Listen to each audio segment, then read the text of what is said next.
here's another thing that made me an advocate of psychoanalytic thinking.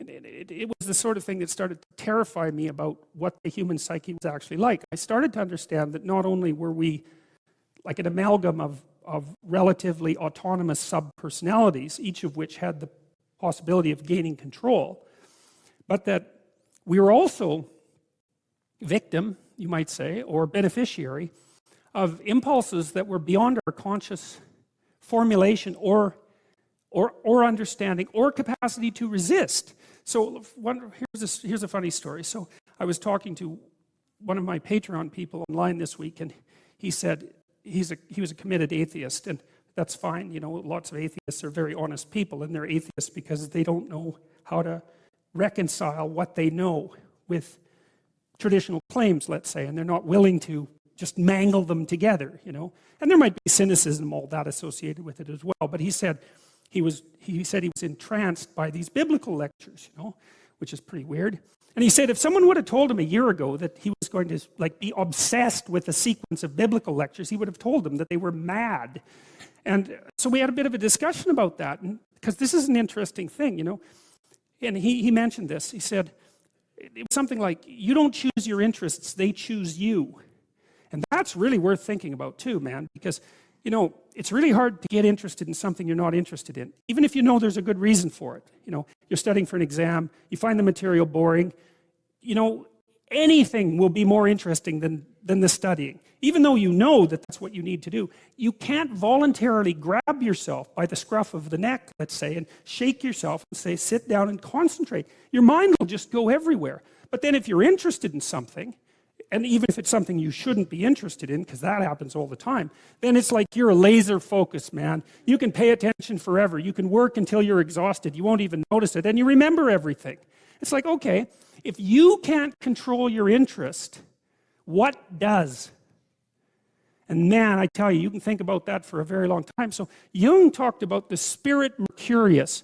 You know, Mercury is the winged messenger of the gods. And here's how he conceptualized it psychologically. He thought this is what the ancient people who thought about Mercury as the winged messenger of the gods were trying to state psychologically. You know, your interest flits around. It's like there's something that captures it and that moves your interest from place to place. You know, like if you walk into a bookstore, you'll get interested in a particular book. It's as if the book grips you. Because you don't know why you're interested in that. You might, but often you don't know why you're interested in that book. And, you know, your interest is flitting around. And so that's Mercury. The thing that makes your interest flicker around is Mercury, the winged messenger of the gods. And Mercury is the messenger of the gods because it's the things behind the scenes psychologically that are manipulating your attention. And for Jung, those were equivalent in some sense to the lost gods.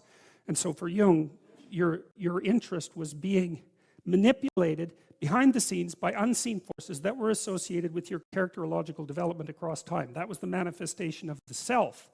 So the self is the potential you, let's say. And the way it operates in the present is by gripping your interest and directing it somewhere. And that's part of the instinct of self-realization. It's a mind-boggling idea, man, really. I think it's correct. I can't see how it can't be correct. It doesn't mean I understand it completely, but it certainly seems phenomenologically correct. And I mean, the potential that you are has to manifest itself somehow in the here and now. It has to. And what better way than by directing your attention? You know, it's like, it seems like this might be useful for you. Or maybe you get attracted to this person. Or maybe you admire this person. That happens with kids a lot. They'll admire someone and then copy them. And you can see that that's obviously part of their developmental progression. Right? It's a form of hero worship, but kids are very imitative and they hero worship at the drop of a hat. And so they're entranced by the next stage of development. And if they see someone who embodies that, especially if it's in the zone of proximal development, it's something they could achieve, stretching a bit. They find someone who embodies that next stage of development, and then they start to imitate them and act like them.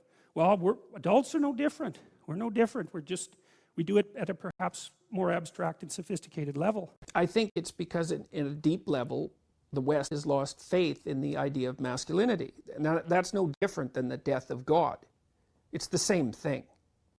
And Nietzsche knew what the consequence of that would be. I mean, that's most of what he wrote about, you know, and so you'd say, well, the divine symbol of masculinity has been obliterated.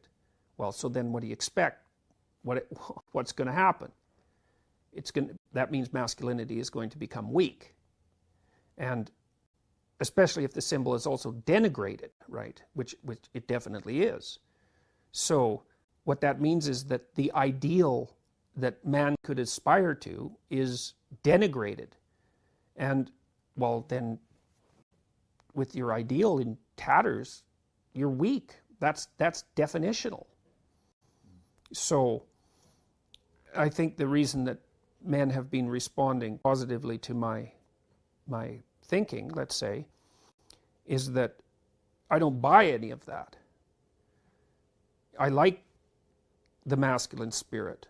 It's necessary, and it's not fundamentally carnage and pillaging. It's not fundamentally rape culture.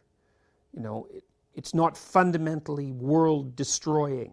And all of those things all of those aspersions have been cast upon it. That's partly the guilt of Western society for technological progress, even.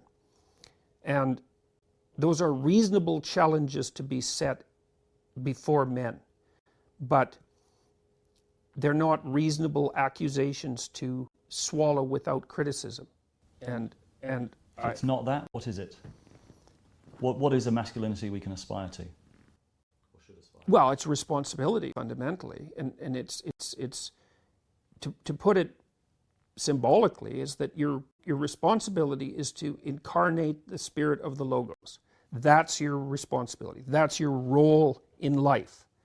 And that is independent to some degree in whether or not you accept the idea of a transcendent and eternal reality. Now, I'm not making a case for that or against that. Those things are beyond human understanding. But we know what happens if people act poorly, if men act badly. We know what happens. We know that the world turns into something that's so close to hell that the difference is trivial. We know that. That's the story of the 20th century. So we should learn that lesson.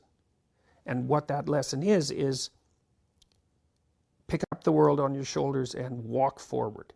Pick up the world with all of its trouble, with all of its suffering, with all of its evil, and move forward with it. And in bearing that burden, learn that you're the sort of creature that can bear that burden and therefore deserving of respect. That's identification with the Logos. And I've never encountered an idea that's better than that, because it's so not naive.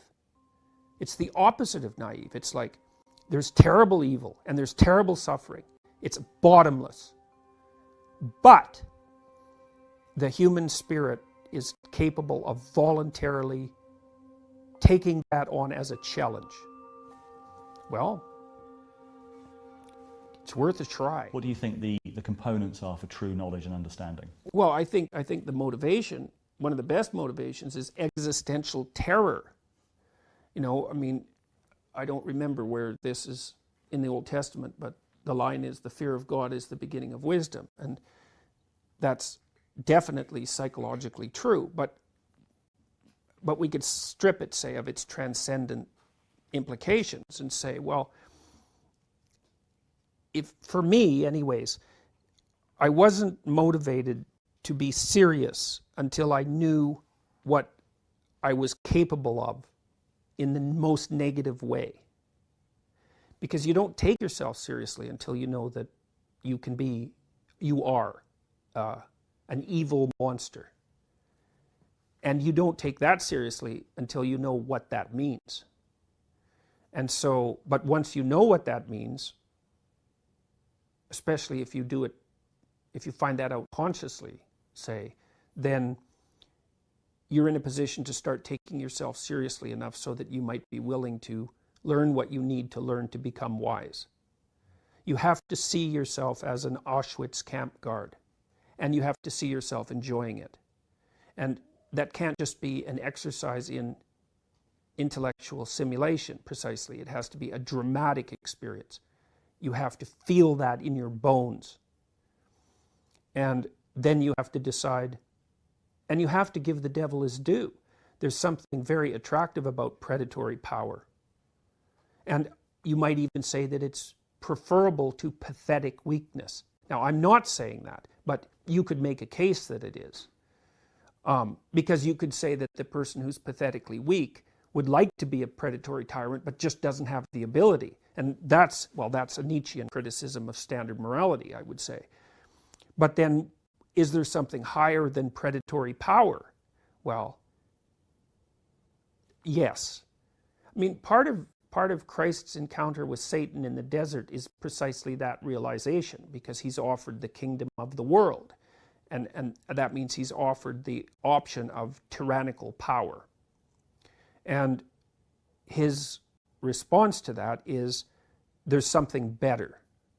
And that's wisdom. There is something better.